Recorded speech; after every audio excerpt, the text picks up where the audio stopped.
এই যে থ্রেডিং সুতোটা নিলাম, এবার এটা খুললাম,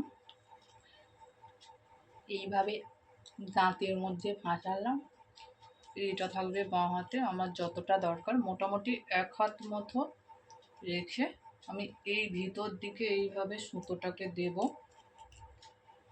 হাতের মধ্যে 1টা 2টো 3টে পাক খাইয়ে এটাকে এখানে নিয়ে আসে 1 2 3 4 5 6 5 থেকে 6টা বা 6 থেকে 8টা করে এইভাবে ফাঁসিয়ে নিতে হবে।